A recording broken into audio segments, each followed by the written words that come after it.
नर नारी में फर्क है बदनामी का। आपके गांव में कोई पुरुष इस तरह का बदनाम है कि जो स्त्रियों के साथ मोहन कर लेता है और अनेक स्त्रियों से उसको बदनामी प्राप्त हो चुकी है, तो भी उस पुरुष के साथ रामा कृष्णा करने में लोग संकोच नहीं करते। पर इसी तरह कोई महिला गांव में बदनाम हो गई हो कई पुरुषों के साथ, उस महिला की गली से जाना भी सज्जन लोग पसंद नहीं करते। इतना डर स्त्री की बदनामी का पुरुष को होता है। जो स्त्री खराब लक्षण की है उसके घर जाए कोई साधु भी, तो लोग उसके ऊपर भी लांछन सी नजर देखेंगे। इसलिए चंचुला के कारण, उसकी बदनामी के कारण कोई भी गांव का आदमी नर नारी चंचुला के साथ में रिश्ता नहीं रखता था। उसे कोई शादी ब्याहों में किसी उत्सव में बुलाता चलाता नहीं था, उसका आचरण अच्छा नहीं रहा था।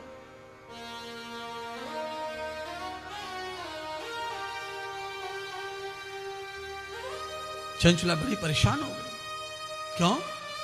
कर्म खोटे कर लिए चंचुला ने, पूरी साधना तपस्या जो थी सब पानी में मिला दी। अनेक पुरुषों का संग करने के कारण चंचुला के शरीर में अक्षित रोग पैदा हो गया, जिसकी औषधि दवाई नहीं मिल रही थी। चंचुला बेहद हो गई। चंचुला के अंग गल गल करके गिरने लगे, एक एक अंग टपक रहा था, ऐसी बीमारी लगी। मवाद बनता, मांस गल जाता और टपकता, टुकड़ों में गिरने लगा। चंचुला का शरीर बेहद बदसूरत हो गया।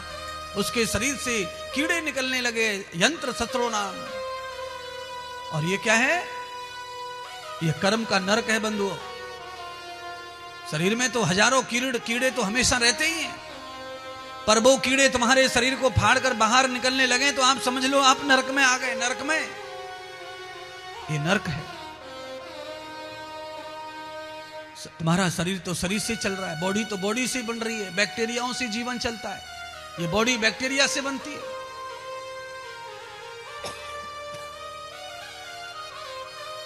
पर बैक्टीरिया जब बैड हो जाते हैं तो आपके शरीर से मवाद के रूप में, फोड़े के रूप में, फुंसी के रूप में बाहर निकलने लगते हैं। कई शरीर ऐसे हैं जिनके चेहरे पर 400 से भी ज्यादा फुंसियां, 500 से भी ज्यादा फुंसियां, पूरा चेहरा गंदा हो गया। क्या है ये? ये बैड बैक्टीरिया बाहर आ जाते हैं तो पूरे शरीर को कुरूप बना देते हैं। ऐसे ही जब गंदे कीड़े बाहर आते हैं तो शरीर दूषित और अपवित्र और गंदा दिखता है। ऐसे ही जब कर्म दूषित हमारे जीवन में चले जाते हैं तो पूरा जीवन ही गंदा और दूषित दिखता है। इसलिए बुराई को बंधुओं कभी भी अंदर से बाहर मत आने दो, अंदर ही मार दो।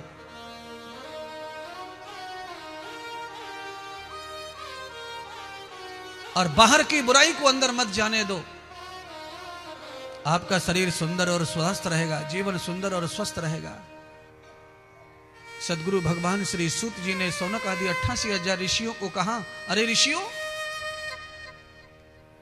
आज चंचला भी घर छोड़ करके मृत्यु की ओर चल दी। एक नदी में कूदकर प्राणांत करना चाहती है। चंचला को भी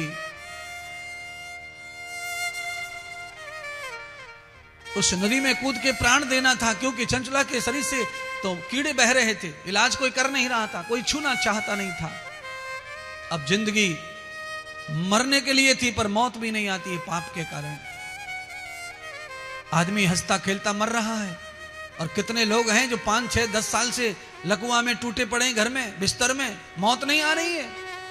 सेवा कोई कर नहीं रहा, रोटी कोई दे नहीं रहा, कपड़े कोई बदल नहीं रहा, मृत्यु आती नहीं, मृत्यु मांग मांग के थक रहा है, पर मरण नहीं आता है। और एक आदमी नहा धो के सेंट छिड़क के क्रीम पाउडर लगाकर 22 साल का लड़का घर से निकला, फटाक से रोड पे पकड़ लिया मरण ने, मृत्यु ने, यमदूतों ने ले गए खींचकर।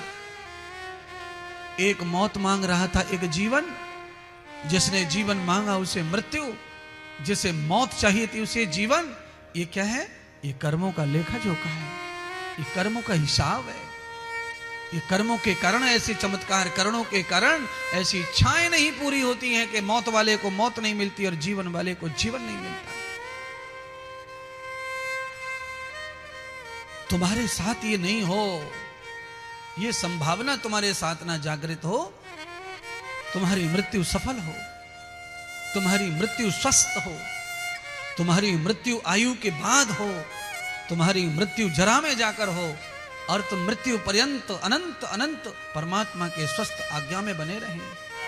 ये तो मैं प्रार्थना कर रहा हूं भोलेनाथ से आप सबके लिए। आप आए हो कथा में, कथा की शो बढ़ा रहे हो, कथा को सुंदर सुन रहे हो, तो मेरा कर्तव्य मैं पालन कर रहा हूं कि आपके लिए परमात्मा से कुछ दुआएं मांगूं और आपको प्रदान करूं उस दुआओं को। परमात्मा आपको ऐसा रखे